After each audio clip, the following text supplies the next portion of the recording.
Hey everyone, ahoy lady. Today I'm going to be talking about what it's like to live with type 1 diabetes in America because I've had type 1 diabetes for 2 years now, so it's still pretty new, but there's a lot of confusion, I guess, surrounding what it is. And honestly, the reason I'm filming this video now is because a few weeks ago, a guy messaged me on Facebook, who I'm sure is perfectly fine and well-meaning, but he told me I can cure my diabetes with a vegan diet, if only I knew. And I just found the comment really ignorant, and honestly, there's a lot of comments that have been going around like this, and I just want to clarify exactly what it is that I live with and how it's like to live with it. So if you're interested, keep watching. So the story of how I got type 1 diabetes. So when I was in my third year of college, which is called junior year, we had a final project that I was working on for 4 days straight. So for 4 days, I didn't sleep hardly at all. I got maybe 2 hours of sleep a night. So by the fourth day, I was so exhausted I couldn't even function. A few weeks later, I didn't even remember that this had happened. I was walking through New York City because that's where I was living at the time because I went to school in New York City. And as I'm walking through the street, I realized I could not see around me. And I wear contacts every day, so that wasn't the issue, but I literally could not see more than 3 feet around me, so I was really concerned. The next few days I started drinking a ton of water, about like 3 liters a day. I was going to the bathroom all the time, and honestly the biggest problem was just that I felt very, very heavy and slow. Like, it felt like everything was moving in slow motion, and I didn't know what all these problems were, but I just knew something was really seriously wrong. So I went to our school's doctor and they immediately thought it was diabetes. They tested my blood sugar and it turned out that my blood sugar was 444, okay, and normal is 100. So my blood sugar was 4 times as what healthy is supposed to be. This was totally unexpected because for the period of my life before this, I had no health problem. They even took my blood sugar a couple of years before this and it was normal. So it just came as a total surprise to me.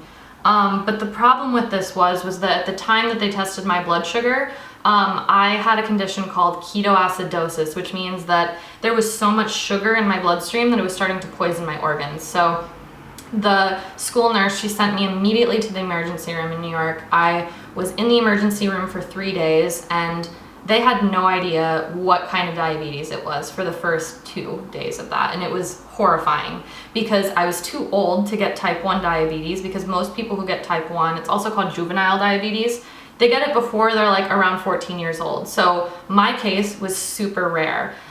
So they were like, she has to have type 2, which is what like 90% of Americans have, but I had type 1.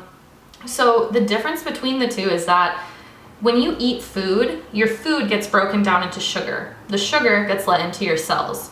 And the thing that lets the sugar into your cells is a hormone called insulin. It's like a key to a door. If you don't have the key, you can't open the door. So people with type 2 diabetes, they're resistant to insulin. They have it in their bloodstream. Their pancreas makes the insulin, but they just need to make more. It's like banging the door down because they're just resistant to it. So they need like stronger force. So if they exercise, if they take care of themselves, they're gonna be fine in the long run. But for me, type 1 means that my pancreas, which is the organ that makes the insulin, it's pretty much dead. So because my pancreas doesn't produce insulin, I have to give myself insulin in the form of injections. My pancreas is not going to work again, so this is something that I'm gonna have to do for the rest of my life. And I didn't really know what that meant when I was in the hospital. The doctors, they gave me basic help, but they didn't teach me how much insulin I need per each food that I have, and that each food needs a different amount of insulin. There's so many little things that people don't tell you about how complicated this disease is, and really it just comes down to facts and math. I know now that if I have an apple, I need 3 units of insulin, and that's point blank how it is. But before I didn't do this kind of experimentation, I didn't know that. So living with this disease takes time to figure out how to manage, and it isn't easy, but once you know, it's perfectly manageable. So the ways that I manage type 1 diabetes now is I have an insulin pump. So instead of needling myself every day, which would be very painful and scary, I have a little Band-Aid sized thing that carries insulin on my body, and it injects as much as I need throughout the day. I have like a little beeper called Omnipod, and I just type in how many carbs I need and it sends it into my body. And then in order to read what my blood sugar is at the time, I have a thing called a blood glucose reader, which I'll show you right now is hooked up via Bluetooth to my cell phone. So right now, healthy blood sugar is 100. Right now, my blood sugar is 87. I don't know if you can see that, but probably not. But anyway, this one's called Dexcom, and it is a lifesaver. When I was in the hospital, I actually looked up celebrities who have type 1 diabetes, and Nick Jonas came up. Shout out to Nick Jonas if you ever watch this, I hope so. Because I saw that he had a Dexcom, that's why I got it. And to anyone who has type 1 diabetes, highly, highly recommend it. This isn't sponsored, but it changed my entire life. I pretty much have to go between my blood glucose reader and my insulin pump. They're both two little Band-Aid sized things stuck around my body, which I will show you right now. Woo, getting frisky. So this is the blood glucose reader and this is the insulin pump. I don't know if you can see, but this guy has like a little thing at the bottom that holds the insulin, and then the rest of it is a needle that is always kind of sticking in my stomach. And then this guy, it also just has a constant needle, and it's, you know, hooked up via Bluetooth to my cell phone. So it works out, and even though it's kind of annoying to have these little guys, it has saved my life, so I am 100% grateful. So another thing I want to show you guys, I don't know if you can see this, but everybody's blood sugar goes up and down throughout the day. It kind of just like, it's like this. So whenever you eat, your blood sugar goes up, and then with insulin it goes down. Then it's normal again, then it goes up again on the next meal, and then after the insulin it goes down. And everybody's body goes like this, but for diabetics, mine goes really high and really low. And the things that I have to look out for is high blood sugar and low blood sugar. The worst thing that can happen to you is to get low blood sugar, because when you have low blood sugar, that means your body has had too much insulin and there's not any energy in the body for you to use. And if this gets far too low, you can die pretty much instantly from this. So that's why I have the Dexcom hooked up to my body, because it will send me an alert if my blood sugar gets below like 70, and like an alarm. So I'll wake up from my sleep, I'll stop whatever I'm doing if it's during the day, and I will eat sugar. And sugar, especially Haribo gummy bears, has saved my life so many times I can't tell you. And then the other danger is getting high blood sugar. So when you get high blood sugar, that's what naturally happens, by the way, if you don't cure type 1. If you're living without any kind of insulin pump and you have type 1, you're gonna have high blood sugar. High blood sugar is more insidious. It's not instantly deadly, but it's deadly in the long term. Over time, this is dangerous because it can end up damaging your organs because there's just too much sugar in the bloodstream. Other ways that I manage type 1 diabetes is by working out 5 days a week for an hour, and this really, really, really helps stabilize blood sugar. My body receives the insulin instantaneously and I just feel better. And I also have to manage stress.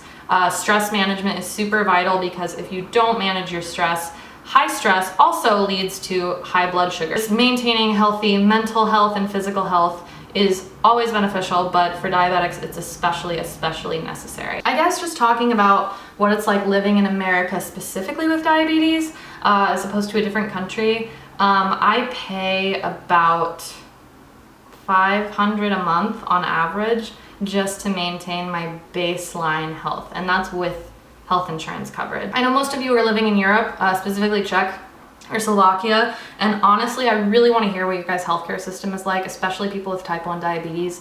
Comment down below what you think of the system there. So there's a few takeaways that I want you guys to take from this video, whether or not you have type 1 diabetes. So 1, please be kind to every single person that you interact with. Every single person on this planet has problems. I have problems, everyone does. But some of them you can't see, some of them you don't know. And every single person is fighting their own problems. Just make it easier and be kind to them. There's no reason not to be. Point 2, you have every single thing you need right now in your life to be happy. And I know this sounds really preachy, but it's just something that I've realized over the past few days that I've been really struggling with recently.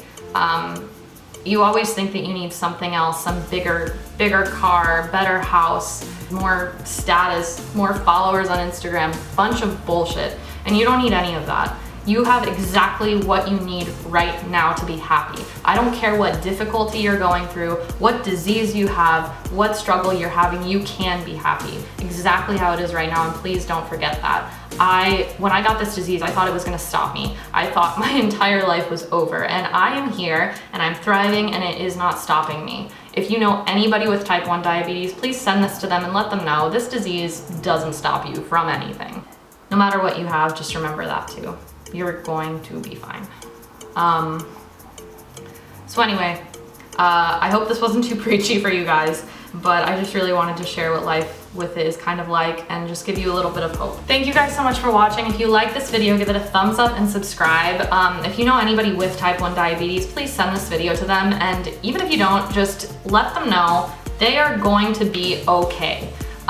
If anybody with type 1 is watching this and wants some more resources on, you know, learning about how to take care of it, just message me. I have some of my links down below, and I'm happy to give you any links that I know. I want every single person with this disease to thrive. I want to do whatever I can to help you. We're a community. Let's stay strong together. And anybody without type 1, I hope this just gave you some clarity. If you have any more questions about type 1 diabetes, comment down below. If you have any questions about the American healthcare system that I'm not a huge fan of, then comment down below as well. And I'll answer what I know. Also, just to let you guys know, I'm going through a little bit of a rebranding process right now for this YouTube channel. I absolutely adore making these videos, but I have to regain a little bit of footing and figure out what direction it is I want to go. So if you guys could comment down below, what's my favorite video that I've made so far that you love watching, and what kind of stuff do you want to see in the future? I adore this channel. I adore you guys and connecting with the Czech community, the Slovakian community, the American community, the diabetes community.